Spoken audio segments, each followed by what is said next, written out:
Welcome to జనం మాట. నేను మీ చంద్ర. ఎన్నికల దగ్గరకు వస్తున్న కొద్దీ పార్టీలన్నీ బీసీలకు, ఎస్సీలకు, ఎస్టీలకు వల వేసే ప్రయత్నం చేస్తున్నాయి. ఇందులో భాగంగా చంద్రబాబు నాయుడు గారు నాగార్జున యూనివర్సిటీ ఎదురుగా బీసీ గర్జన అంటూ ఒక సభ నిర్వహించారు. మరి ఈ సభలో ఏం మాట్లాడారు, ఏం కథ అంటే బీసీలకు మేము పెద్దపీట వేస్తాం, బీసీలకు మేము అన్ని విధాలుగా అండదండ అందిస్తామని చెప్పారు. మరి చంద్రబాబు నాయుడు గారు ఇప్పుడు ఏమైనా కొత్తగా ఓట్లు అడుగుతున్నారా బీసీలకు పెద్దపీట వేయడానికి?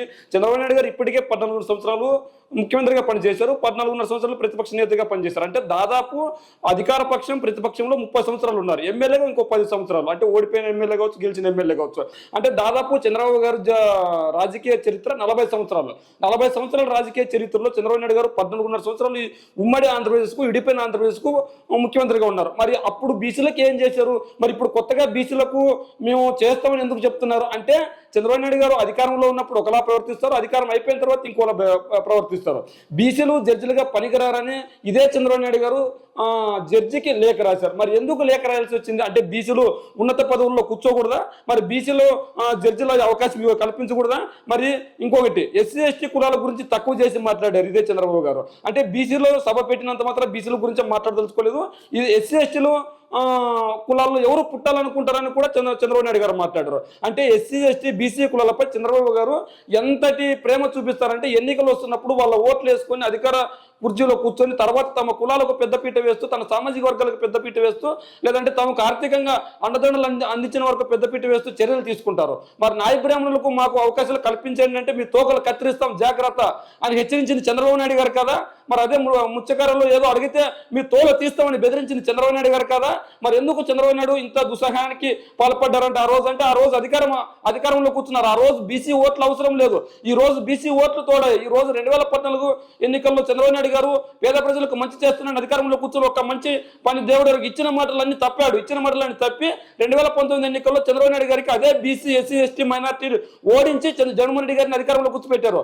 జగన్మోహన్ రెడ్డి గారు అధికారంలోకి వచ్చిన తర్వాత ఎన్నికల మేనిఫెస్టోలో ఏవైతే మాటలు చెప్పారో ఆ మేనిఫెస్టోలో చెప్పిన ప్రతి మాటను నెరవేర్చుకుంటూ ఈ రోజు వస్తున్నాడు. మరి మీకు మంచి జరుగుతున్నా నాకు ఓటేనని జగన్మోహన్ రెడ్డి గారు అడుగుతుంటే, నా 14.5 సంవత్సరాల్లో బీసీలకు ఇది చేశాను, ఎస్టీలకు ఇది చేశాను, ఎస్సీలకు ఇది చేశాను, దీనివల్ల నాకు ఓటేనని ఎందుకు అడగలేకపోతున్నారు? కొత్తగా ఈ రోజు బీసీలకు ప్రకటనలు చేస్తున్నారు. మరి జగన్మోహన్ రెడ్డి గారు ఎన్నికల సమయంలోనే కాదు, ఎన్నికలు అయిపోయిన తర్వాత తన సామాజిక వర్గానికి పక్కన పెట్టి బీసీలకు పెద్దపీట వేస్తున్నారు. స్థానిక సంస్థల ఎన్నికల్లో 34% జగన్మోహన్ రెడ్డి గారు రిజర్వేషన్ తీసుకొచ్చి జీవో జారీ చేస్తే, చంద్రబాబు నాయుడు గారు ఒక కీలకమైన పదవి ఇచ్చిన ప్రతాప్ రెడ్డి గారు అదే జీవోపై కోర్టుకి వెళ్ళి, ప్రతాప్ అనే వ్యక్తి అదే జీవోపై కోర్టుకి వెళ్ళి ఆ జీవోను రద్దు చేసే విధంగా తీసుకొని వచ్చారు. అంటే 50% లోపు రిజర్వేషన్లు ఉన్న 50% మించకూడదని ఉన్నాడు ప్రతాప్ గారు. మరి ఎందుకు ఇలాంటి పరిస్థితి నెలకొంది అంటే, ఖచ్చితంగా జగన్మోహన్ రెడ్డి గారు బీసీల పట్ల, ఎస్సీల పట్ల, ఎస్టీల పట్ల చిత్తశుద్ధితో ఉన్నాడు. మరి చంద్రబాబు నాయుడు గారు ఎందుకు లేదు? మరి ఇదే పదవుల గురించి పక్కనకి ఇస్తే, వనజాక్షి అనే మహిళ ఇసుకను దోపిడీ చేస్తుంటే, వనజాక్షి అనే మహిళ ఇసుక దోపిడీ చేస్తున్న చింతమనేని ప్రభాకర్ అడ్డుకుంటే అదే మహిళను జుట్టు పట్టుకొని కొట్టింది వాస్తవమే కదా? ఆ మహిళ ఎవరు?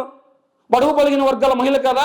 ఈ నాగార్జున యూనివర్సిటీ ఎదురు ఒక మీటింగ్ పెట్టారే, అదే నాగార్జున యూనివర్సిటీలో ఋషికేశ్వరి అనే అమ్మాయి ఆత్మహత్య చేసుకుంది. ఎందుకు ఆత్మహత్య చేసుకుంది? ఆ అమ్మాయి ఆత్మహత్య లేదా హత్య?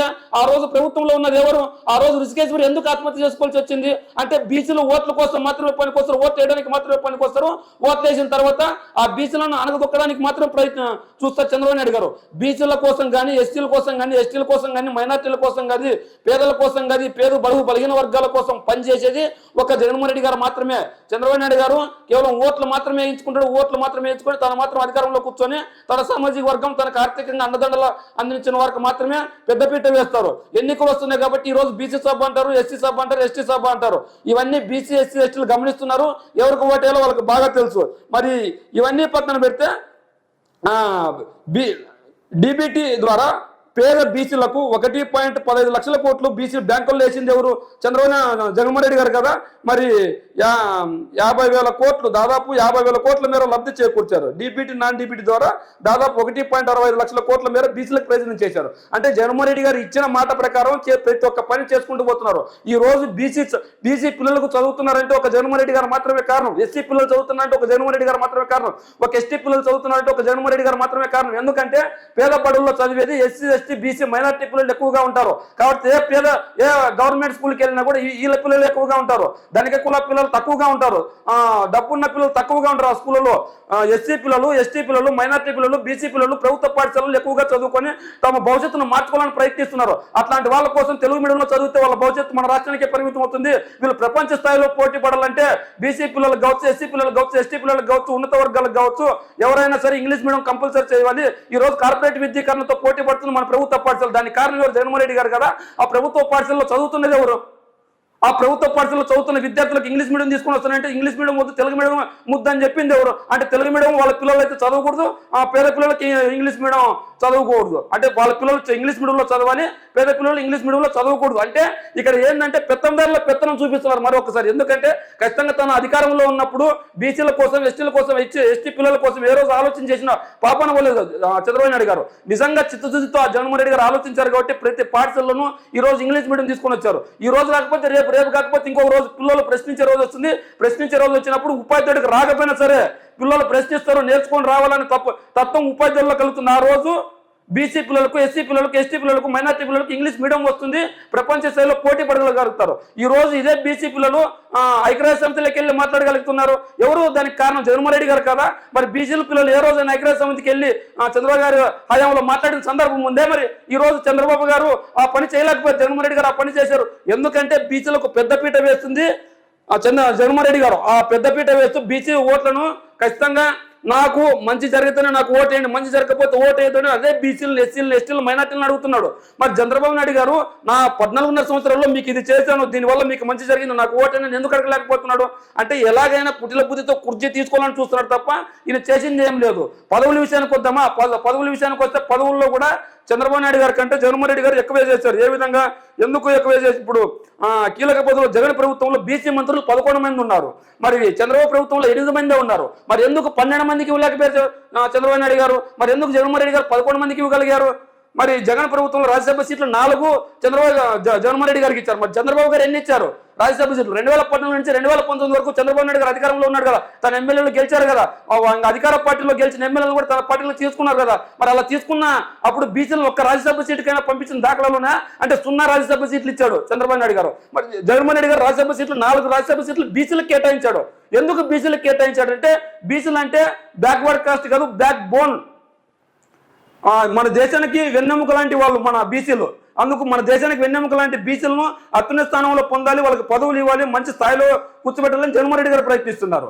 మరి చంద్రబాబు నాయుడు గారు ఎందుకు ఒక్క రాజ్యసభ సీటు కూడా బీసీలకు కేటాయించలేదు? దాదాపు అప్పుడు ఎన్ని 5 ఏళ్ళు పరిపాలించింటే కొద్దో గొప్పగా మరి సుజనా చౌదరి లాంటి, అశోక్ గజపతి రాజు లాంటి వాళ్ళని పంపించాడు. మరి అలాంటి వాళ్ళని పంపించే ప్లేస్లో ఒక బీసీని పంపొచ్చు కదా. మరి ఎందుకు బీసీని పంపలేకపోయారు రాజ్యసభకు? మరి చంద్రబాబు గారు ఈ రోజు బీసీల కోసం సభ పెడుతున్నావు, బీసీ ఓట్లను అడుగుతున్నావు, బీసీలకు అది చేస్తాను ఇది చేస్తానంటున్నావు. మరి 14 సంవత్సరాలు ఎందుకు చేయలేకపోయావు? మరి ఇప్పుడు ఎందుకు బీసీలు గుర్తుకొస్తున్నారు, ఎస్టీలు గుర్తుకొస్తున్నారు, ఎస్టీలు గుర్తుకొస్తున్నారు, మైనార్టీలు గుర్తుకొస్తున్నారు? అంటే ఓట్ల కోసం మాత్రమే.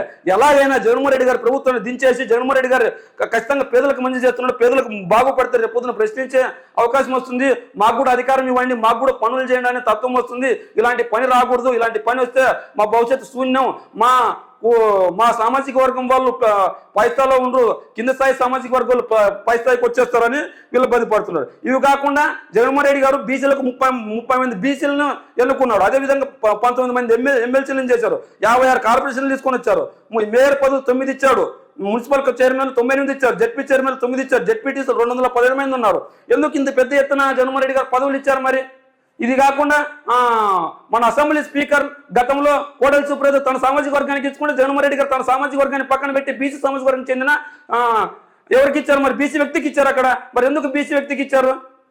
అంటే ఖచ్చితంగా జగన్మోహన్ రెడ్డి గారు పేదల కోసం పనిచేస్తున్నాడు, పేదల కోసం పనిచేస్తూ ఎంతో మందికి లబ్ధి చేకూరే విధంగా పనిచేస్తున్నాడు. మరి ఇదే చంద్రబాబు నాయుడు గారు ఎందుకు ఇలాంటి పనులు చేయలేకపోయారు గతంలో? మళ్ళా అంటే ఖచ్చితంగా చంద్రబాబు గారి కంటే జగన్మోహన్ రెడ్డి గారు బీసీలకు పెద్దపీట వేశారు. చంద్రబాబు గారికి ఎవరికి ఇచ్చారు తెలుసా? సుజనా చౌదరి గారికి ఇచ్చారు. ఈయన ఏం చేశాడు తెలుసా? దాదాపు 6,000 కోట్ల బ్యాంకులు అప్పు తీసుకొని ఎగ్గొట్టే ప్రయత్నం చేస్తున్నాడు. మరి ఇలాంటి వ్యక్తులకు చంద్రబాబు గారు పెంచి పోషిస్తున్నాడు. మరి ఇదే చంద్రబాబు నాయుడు గారు నేను రాజధాని పేదల రాజధాని కడతాను, అందరి రాజధాని కడతాను అంటున్నారు. మరి జగన్మోహన్ రెడ్డి గారు పేదల కోసం రాజధానిలో భూములు కేటాయిస్తే ఆ భూములని కోర్టుకి వెళ్ళి అడ్డుకుని చంద్రబాబు నాయుడు గారు పార్టీ వ్యక్తులు కదా. మరి పేదలు అక్కడ ఉండకూడదా? ఎస్టీలు మైనార్టీలకి జగన్మోహన్ రెడ్డి గారు ఇళ్ల స్థలాలు పంచుతుంటే ఇళ్ల స్థలాలు పంచకూడదని కోర్టుకి వెళ్ళాడు. ఇళ్ల స్థలాలు కేటాయించిన తర్వాత అక్కడ భవనాలు నిర్మిస్తుంటే అక్కడ పేదలు ఇళ్లు నిర్మించకూడదని కోర్టుకి వెళ్ళాడు. అంటే బీసీలో ఎదుగుదలను అడ్డుకుంటుంది ఎవరో కాదు, చంద్రబాబు నాయుడు గారు. ఇప్పుడు ఎందుకు బీసీల గురించి ప్రేమ ఒలకపోతున్నారంటే 2024 ఎన్నికల్లో వాళ్ళ ఓట్లతో లబ్ధి చేకూర్చుకొని తన సామాజిక వర్గాన్ని ఇంకా పెద్దది చేసుకుందామని చూస్తున్నాడు తప్ప బీసీలను ముద్రించడానికి కాదు. బీసీలారా మేల్కోండి. జగన్మోహన్ రెడ్డి గారు ఒకటే చెప్పాడు, మీకు మంచి జరిగితేనే ఓటేయండి, మంచి జరగకపోతే ఓటేయద్దండి అన్నాడు. నిజంగా మీకు మంచి జరిగితే జగన్మోహన్ రెడ్డి గారికి ఓటేయండి, నిజంగా మంచి జరగకపోతే జగన్మోహన్ రెడ్డి గారు చెప్పినట్లు ఓటేయకండి. ఎందుకు ఈ రోజు అంత కాన్ఫిడెన్స్ గా చెప్తున్నారంటే ఈ రోజు నిజమైన పేదలకు జగన్మోహన్ రెడ్డి గారు న్యాయం చేశారు. అది బీసీనా, ఎస్సీనా, ఎస్టీనా, మైనార్టీనా, ఉన్నవాడా, ఉన్నతివాడా అంటే ధనిక కులస్తులా కాదు, ధనిక కులాల్లో కూడా లేని వారు ఉన్నారు.